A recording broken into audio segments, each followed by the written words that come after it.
The following is a paid program and does not necessarily reflect the views of WSIC. All systems are a go. Ladies and gentlemen, hold on to your seats. Taking Care of Iredell with North Carolina State Representative Jeff McNeely is about to begin.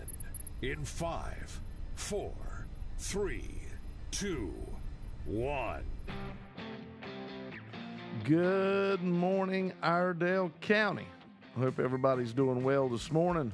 It's a nice day out there. It's a little cooler than it has been, but it's summertime. It's going to be hot. That's just where we're at, folks. So anyway, good to be on the radio with you this morning. Got a really good show. Got a friend of mine from down in Cabarrus County, Brian Echevarria. He's running for the North Carolina House out of Cabarrus County down there. Has not served yet, but hopefully will win, and we're going to have him on the second part of the show so he can talk to us about his how his campaign's going. I also want to go back, and last week was D-Day.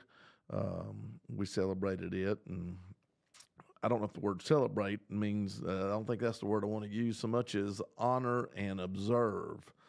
I always hear people talk about stories that they've heard from different ones who did make it back, and they were a small amount, about being on those boats, getting ready to hit the shore, and the gate's going to drop down in front of you. You can just hear the gunfire, the bullets ricocheting and off that front thing, and you know it's getting ready to drop, and you're going to be in water and try to get to the beach without being shot and killed. And it's I couldn't imagine. I couldn't imagine the brave young men when that gate drops down and the bullets start coming at you instead of hitting it. So just thankful for all those who made the sacrifice for us, whether it be at D-Day or any time, and their families. Go ahead and get right into a few things. One thing I did want to mention, Joe Berg, my man behind the scenes here. Happy birthday to you, Joe.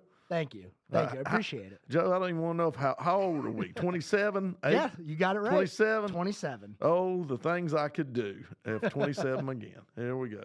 But anyway, happy birthday. Thank you. I've been watching the ball games. College baseball's wide open right now, and my Pack I thought was going to do something. They went up big first game, went down big second game. So today's the rubber match. Look for them. I think it's at lunchtime down in the University of Georgia playing them. Carolina advanced. ACC's looking pretty decent in the tournament. Quite a few teams move forward. So we'll just see how the baseball tournament plays out.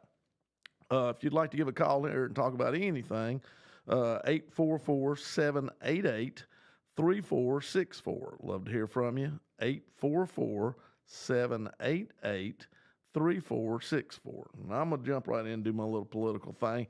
I don't know about y'all, but I've been watching the TV a lot here lately and seeing ads come on. And, I feel like it's a little early maybe for political ads, but I see where Josh Stein, who's now our Attorney General, has been putting out quite a few ads. They've been running pretty consistently about what a great job that he's done on finally getting all the rape kits caught up and how wonderful he is. Now let's talk about the truth of the matter, okay? Because Josh has been there about 8 years now. And so after 16 years of Roy Cooper as our Attorney General, and now almost the last 8 as Governor, and then Josh Stein, almost 8 as our Attorney General, I think that adds up to about 24 years. Whenever Josh Stein did step in, I'll give him this. Roy Cooper left him with about 14,000 rape kits that hadn't been tested that went back into the 90s. And under Josh Stein, they swelled up to about over 16,000. So it didn't get better. It got worse. Finally, right when I first got down to the legislature, 2019, we did finally run a bill. I think it's called the Survivor Act, and that put money in, I think about $16 million, so we could hire more people to come and finally clean this up. And I can remember when I first got in there talking about the political ramifications, because we knew this was going to end up making Josh Stein probably look better someday when it finally got done. But at the time, and still always true, do what needs to be done. And we knew it was more important to get justice for these people, mostly women, I'd say 99.9%. Finally get them justice. So now he's telling us he's finally caught up on the backlog. There's still probably about 3,000 or 4,000 out there, but he's done tested up to about 12,000. And the DNA has led to over more than 100 arrests. and also reconvictions of a lot of people who are serving, we find out, are serial rapists or sexually assault victims, or they're the suspects. So what it's done, it's really helped bring justice. And we talked about this. There's at every step and this is his line you got to love. At every step, we're sending clear messages to victims that we support you and will do everything we can to deliver justice on your behalf, Stein said. To offenders, no matter how long ago it occurred, we will hold you accountable. Well, that's the truth.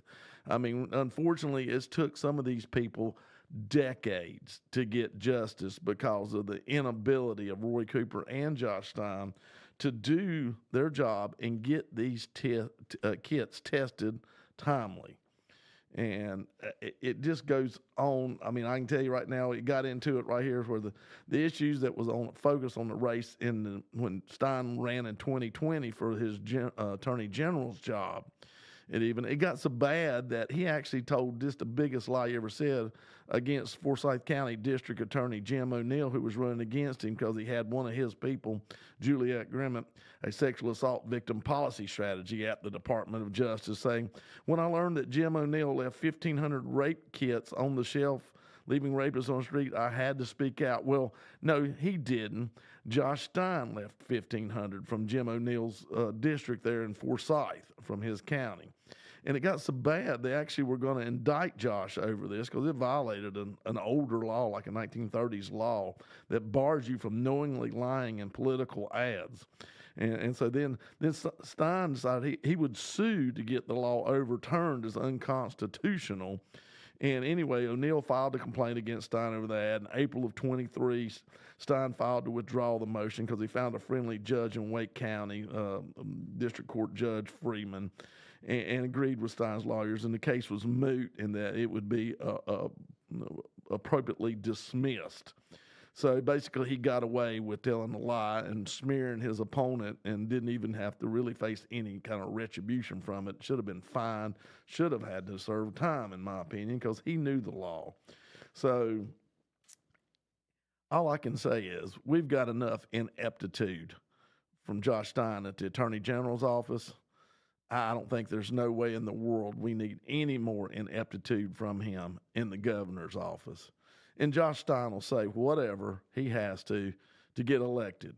He's proved that. He proved that what he did against Jim O'Neill. I'm waiting for a good lying attack on Mark Robinson. I'm sure it's coming one way or another. And I've seen where he's also ran ads, and yours truly is in one of them with Mark Robinson, trying to go after Robinson on his abortion stance, because Mark's very conservative and he's very pro-life. And Josh Stein is the ultimate of pro-choice. He would just soon have babies killed right up to the point of birth. So I'm sure that this will be an interesting play out as we go to see how this is all twisted. But Mark Robinson, when he was on my show, said if the world was perfect, there wouldn't be abortion. And you know what? He's right, because we're taking an unborn baby's life who's innocent, that did no wrong, but yet we're going to end it. And I want people to think about that. And I saw where my opponent that's coming up here in the fall is he's been endorsed by Planned Parenthood. I never got the chance for that endorsement because when I saw their survey come, I threw it in the trash. I don't want to be endorsed by Planned Parenthood. I wouldn't be proud of that if it was me. Maybe some people are. Folks, hang tight. We got more to talk about. If you want to call in, please do. Got to pay some bills right now and go to commercial. Hold tight. We'll be back with more of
McNeely on 105.9, 100.7 WSIC.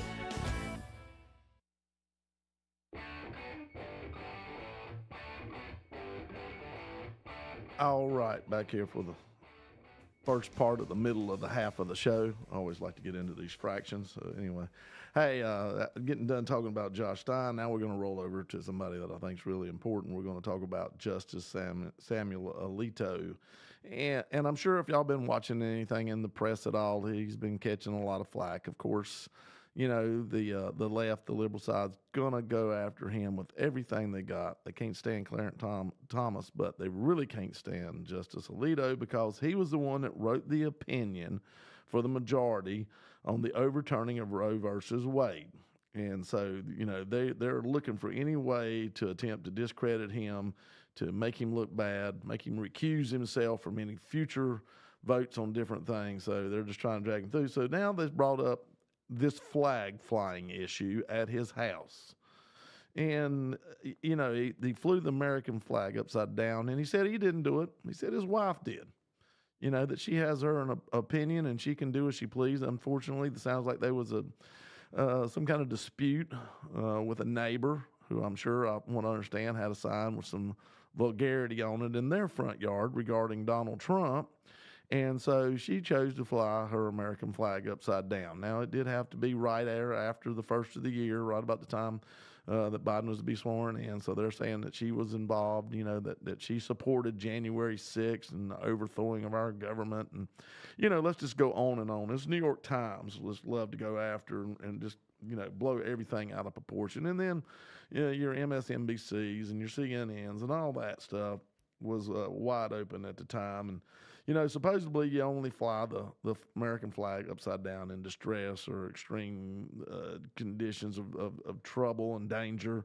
So, but, you know, in her mind, maybe with the neighbor she had, she felt like she was in that situation.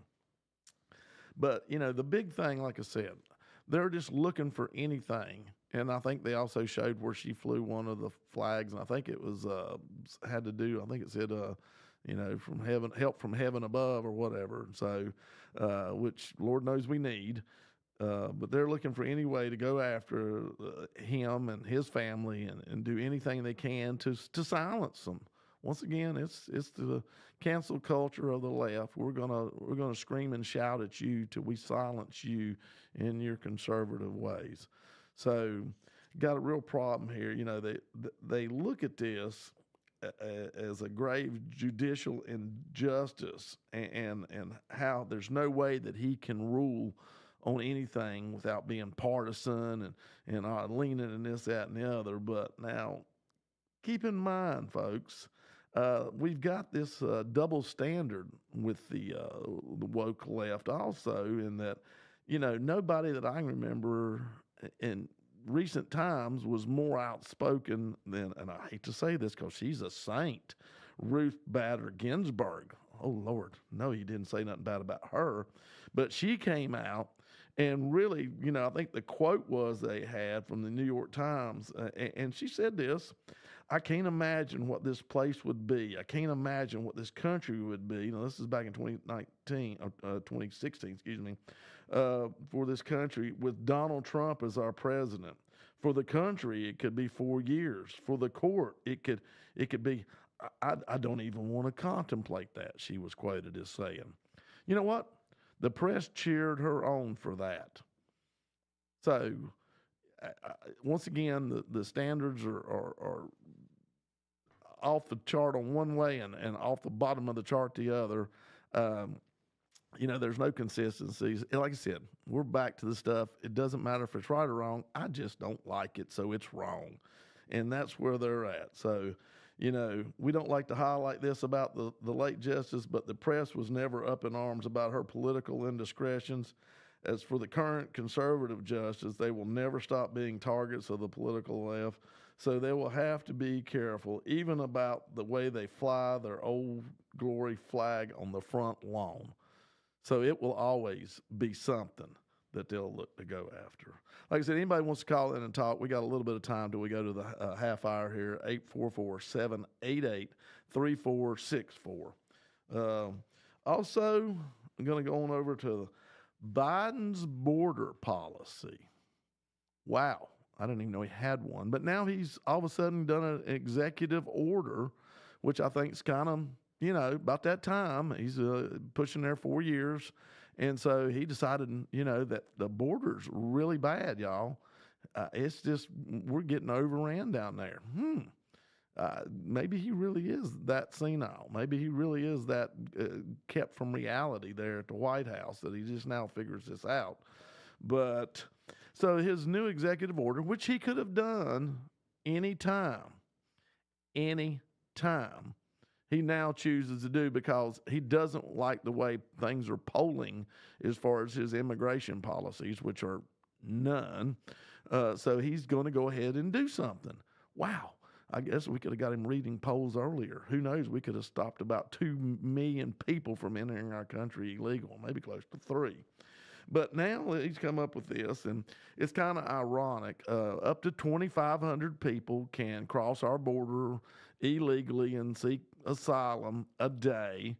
After that, though, we're going to start sending you back. So only thing I can figure in my mind is somewhere over there on the other side of the border, there's a Mexican grocery store, and you go in at the deli section and you get to grab a number, and not only do you get your cold cut sandwiches, but it's also what number you are to get in line to cross. And as long as you're like 2,500 and less, then you're going to be able to get your lunch meat and get to cross into the United States. If you happen to show up there and you get 2,501, you're not going to get any lunch meat, and you do not get to cross over without being sent back. Who's keeping up with the numbers? Is there a guy there with a clicker at the border, just sitting there clicking them off as they go by? I mean, who comes up with? If it's either wrong or it's right. It ain't 2,500 wrong. I mean, rights, and then the 2,501 wrong.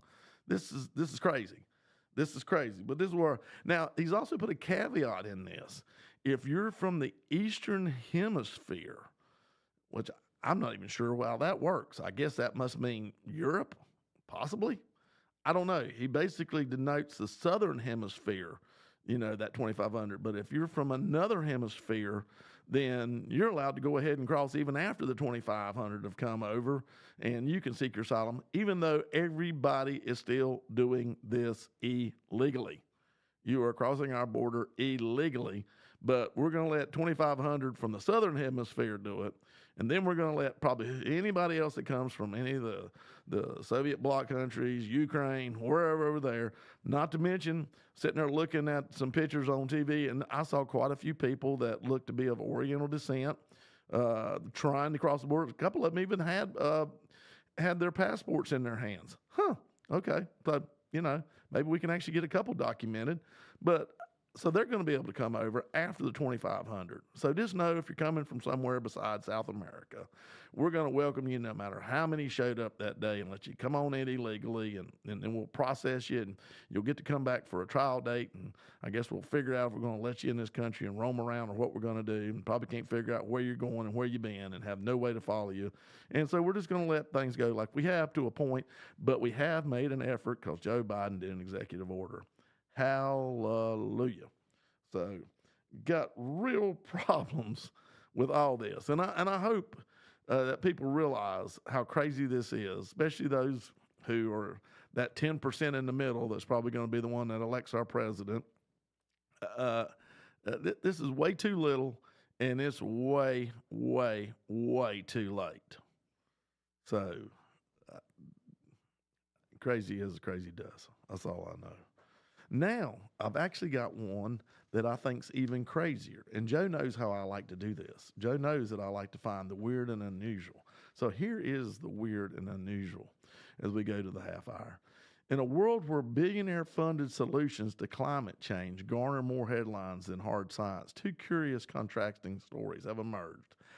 Bill Gates' foundation has done a $26.5 million investment in giving cows shots to reduce methane. Think about that.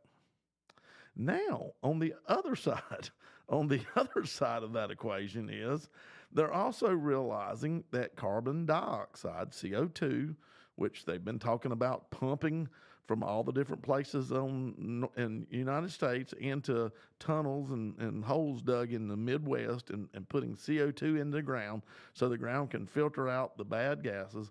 They've also figured out something that I was taught as a child, and that's actually plants can use CO2. That's what makes them grow and turn green.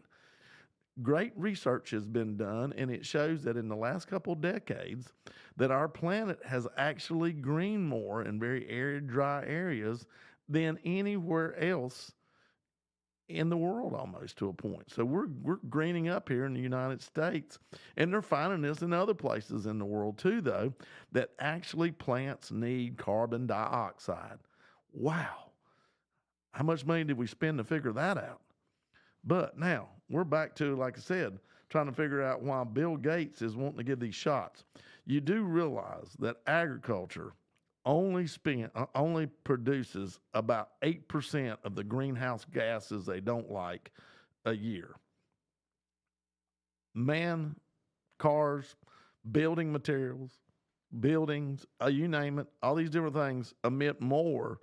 But we're going to go after agriculture, and we're definitely going to go after those cows, because those cows are the most dangerous thing on the planet. They're sitting there. And you know why they make methane, folks? They make methane because they eat forage, and the forage actually gets digested and fermented in their gut, and that's where the methane comes from. You can actually get methane if you pile up a bunch of grass clippings like that and let them rot too. Just saying, these are little scientific things that we should know. Hey, hang tight. Come on back for the second half. Stay with us. We'll have more Taking Care of Iredell with NC Representative Jeff McNeely.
NC Representative Jeff McNeely on 105.9 100.7 WSIC.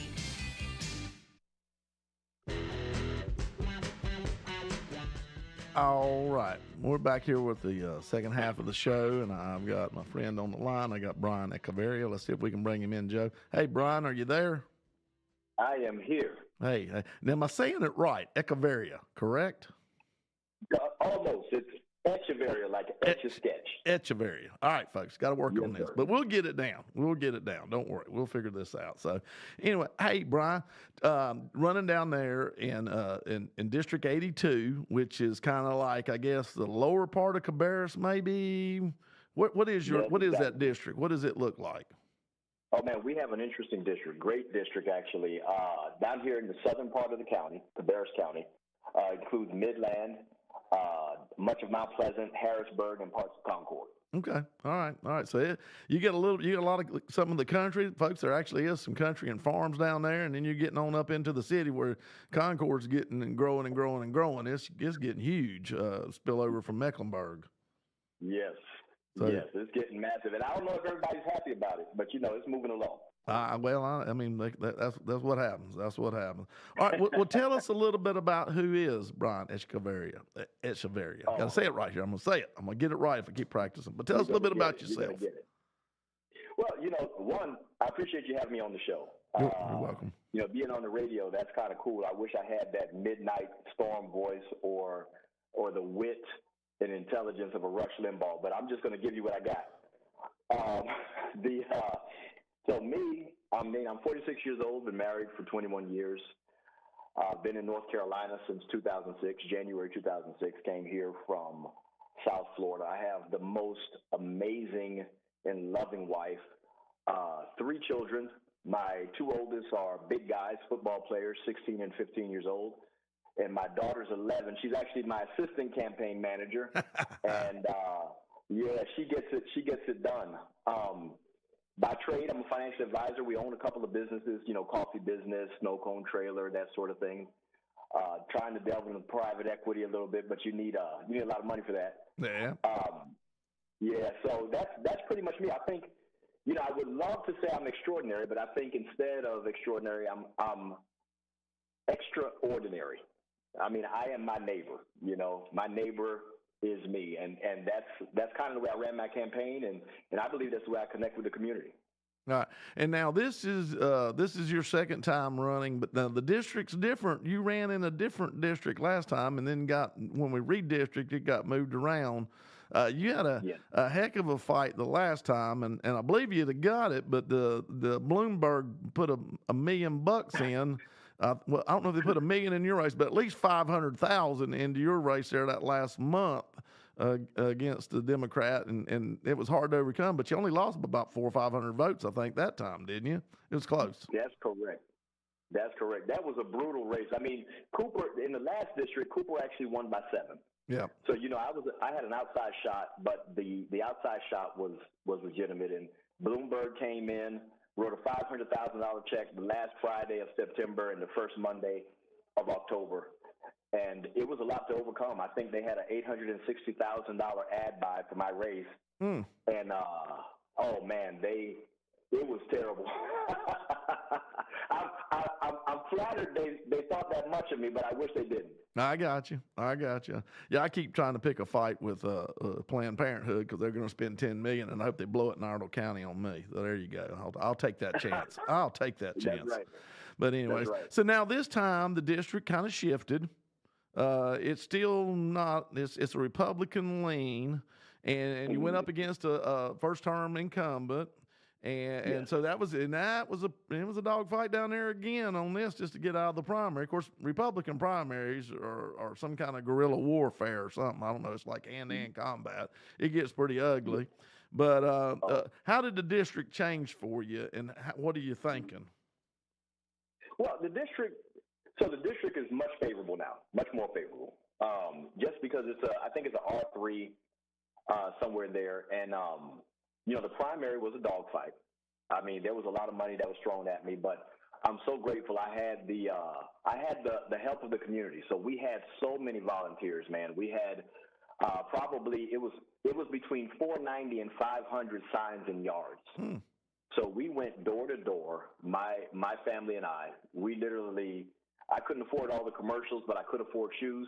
Yep. And we went door to door, and we just spoke with everyone. And at the end of the day, I think, at least, for us, for Republicans, when someone meets me, I mean, I am Republican through and through because I'm conservative politically.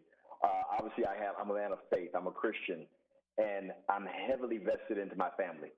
That's, raised by two 30-year, 100% disabled veterans, right? So I am the community, and I think when I have a chance to speak with people, they feel that.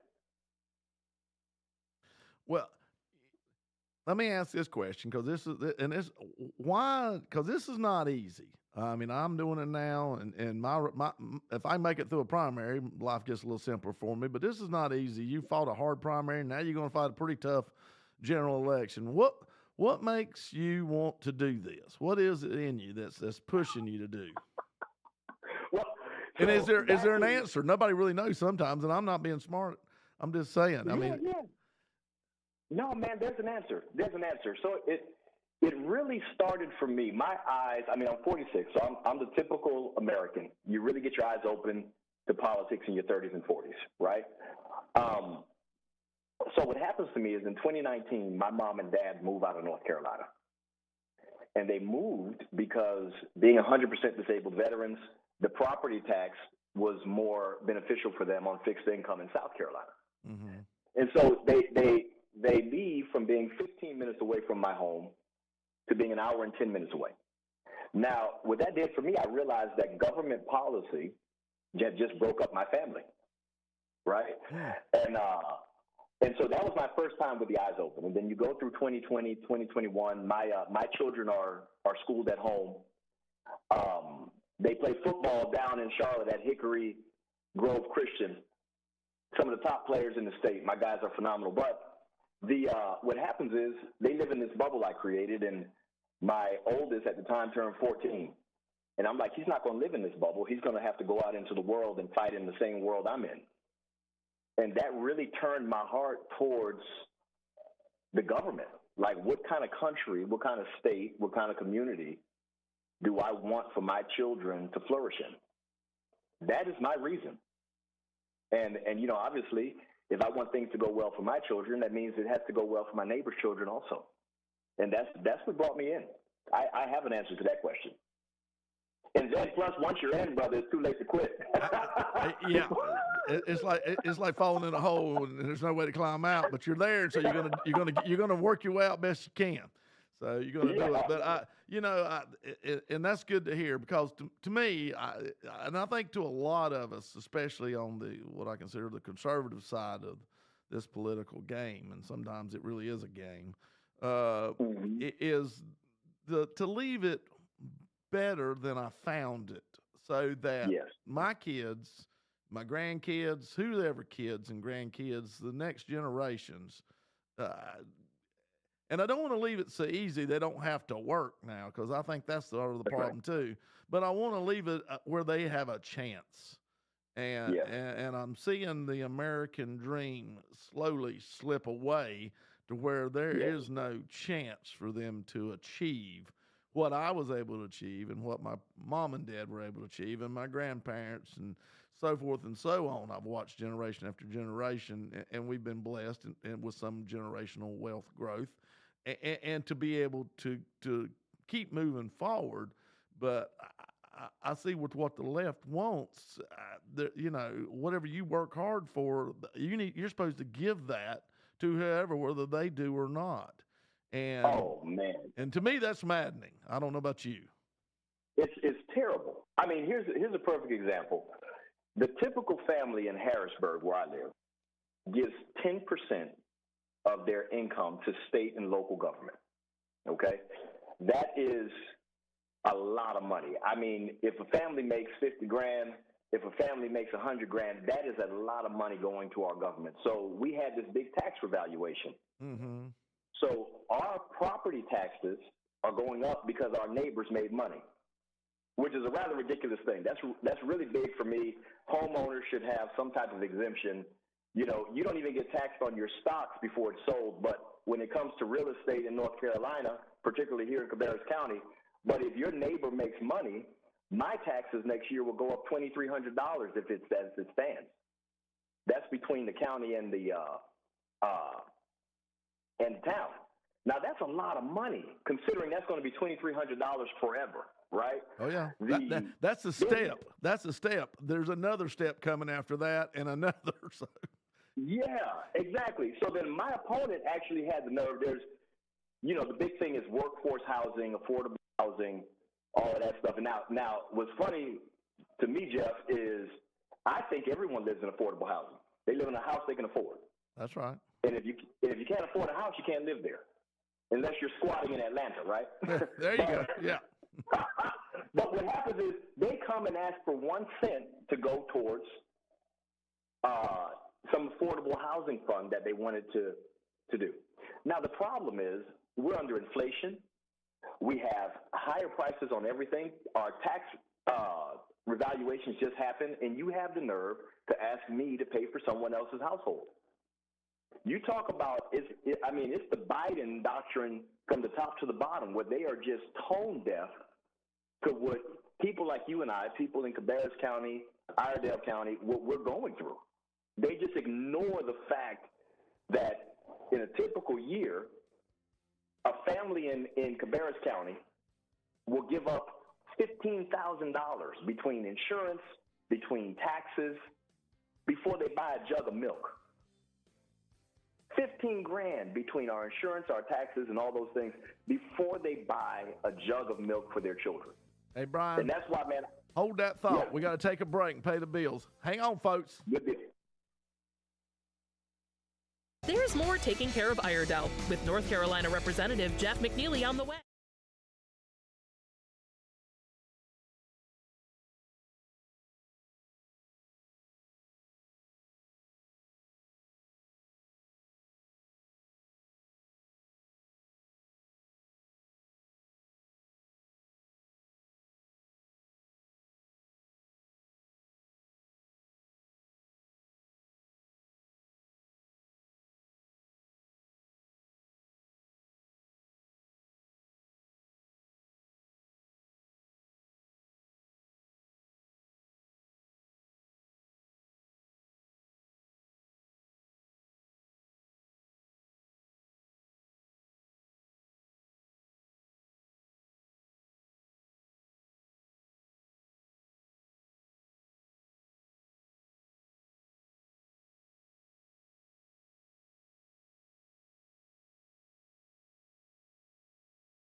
Today.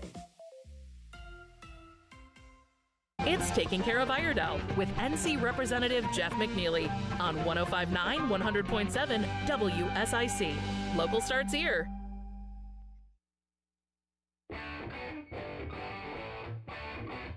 All right, back here for the last part of the show. Got Brian Echevarria. I think I got it closer that time than I have before. How about it, Brian? Is that close?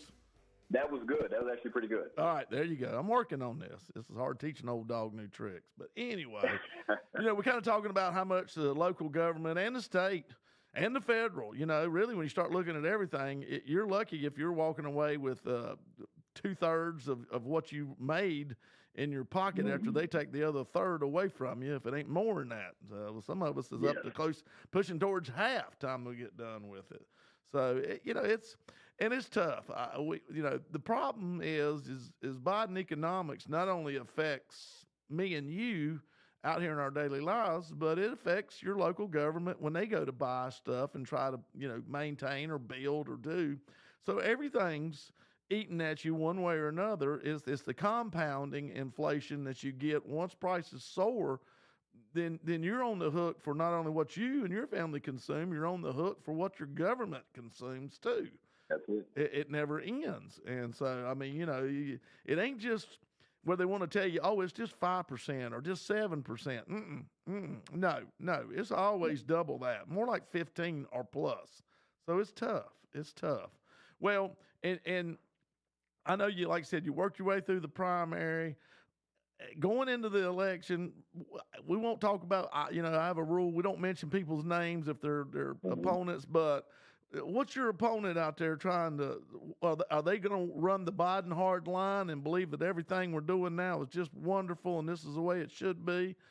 Keep blowing money left and right? Or what's happening? Where do you stand going into it, and what do you believe in going into it versus them? Well, I can tell you the opposite of what you just said, right? The Biden stuff. I think that's what my opponent's going to be. My opponent's going to walk that party line for the Democrat Party, and it's saddening because for the first time in my adult life, the Republican Party is right about everything, even if we're imperfectly right. Okay, so you had. When I was younger in my 20s, Democrats had an idea, Republicans had an idea, and it was a lot different. Then they went to the extremes, and now this election is playing that out more than ever. Where I can't think of one issue where the Democrat platform, Democrat policies make sense. So when my opponent decides to walk that line, that's the line we're walking. It's literally me versus the Democrat platform. And Jeff, I tell you what, they accuse us of fear mongering. Oh yeah. But we don't have to fear monger. We can experience monger. Yeah. We were here. Our community was here in 2020 when businesses were closed and designated as non-essential. We can experience monger when they closed our churches, when they invaded our classrooms and masked our kids and we caused this learning loss. We don't have to fear monger. We've been here. We've experienced the open border, and we've experienced counties in North Carolina functioning as sanctuaries. Oh yeah. So we don't have to fear monger. We just have to remind our neighbors that, hey, look at this.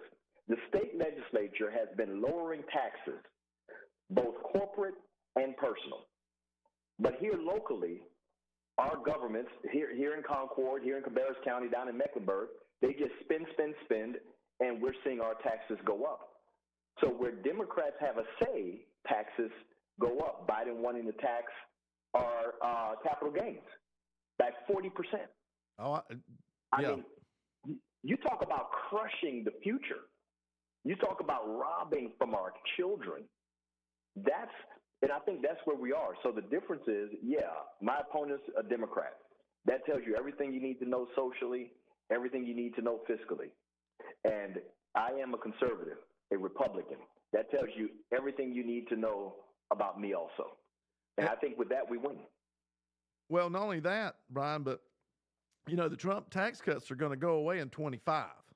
So, and I can tell you right now, everybody from Biden administration on through that whole party is just licking their chops going, oh my goodness, think of all the stuff that we can spend money on if we do that.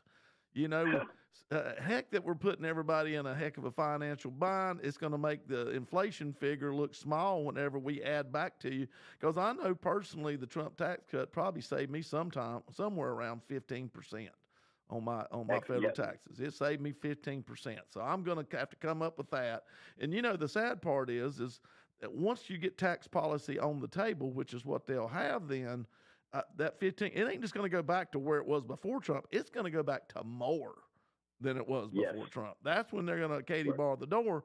They're talking 46% is what Biden wishes for on capital gains, and who can afford, if you had a business and you've worked your whole life and it comes time now to sell, maybe your health's failing or whatever, you're going to give the government half of what you maybe poured in for the last 40 years.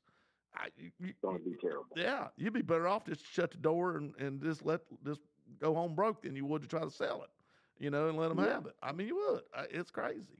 And so it makes things worse for everyone, including the employees, right? If you own a business, now your employees are paying more in tax, so their salary doesn't go as far. Right, and they're hungry, and they want more money.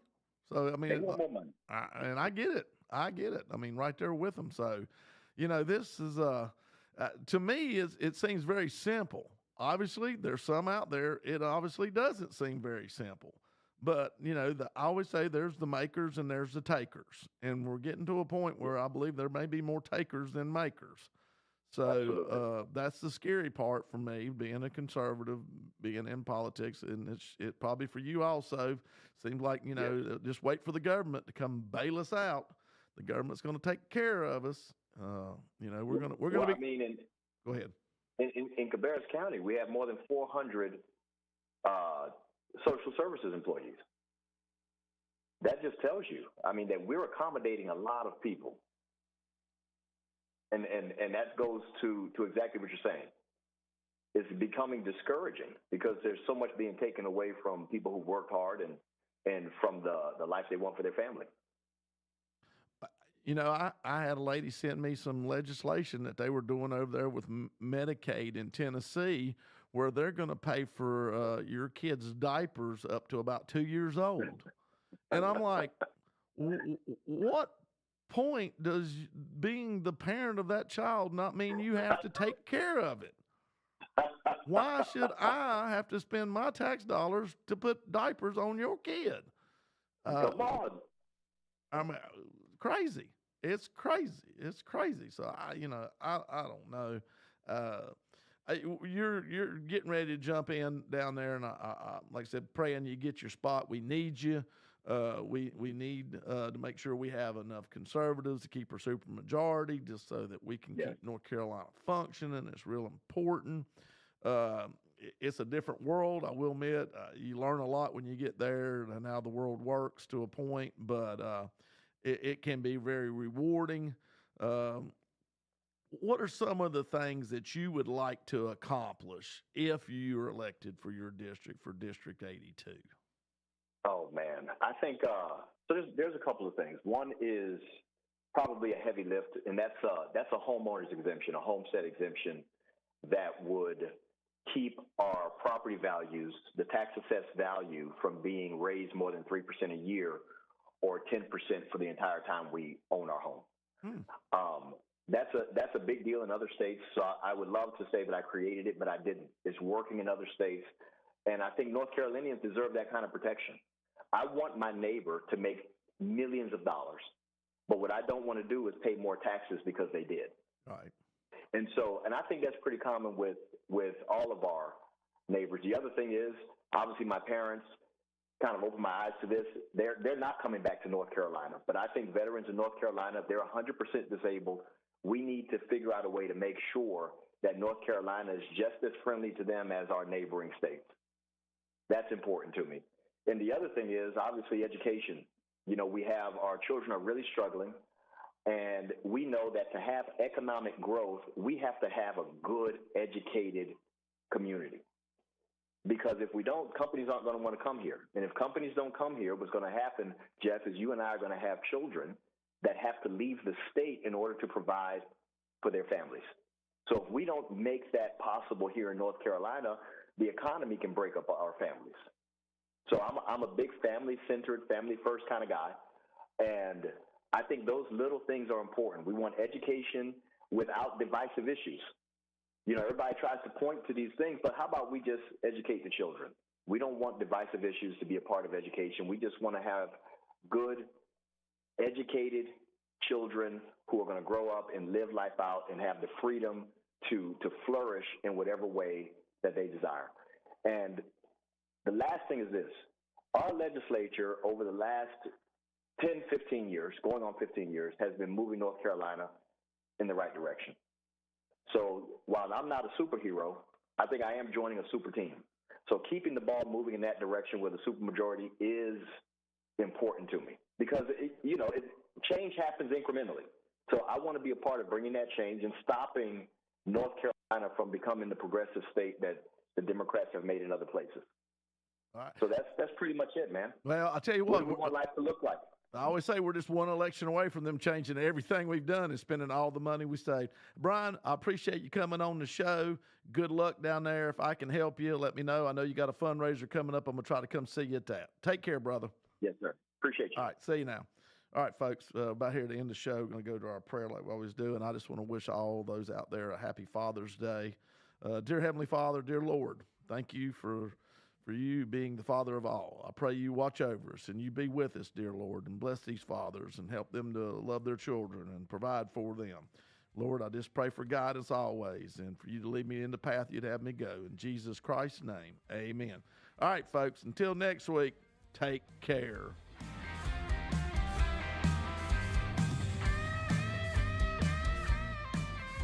You've been listening to North Carolina Representative Jeff McNeely. Join Jeff again next Monday morning at 11:05 for Taking Care of Iredell on News Talk WSIC.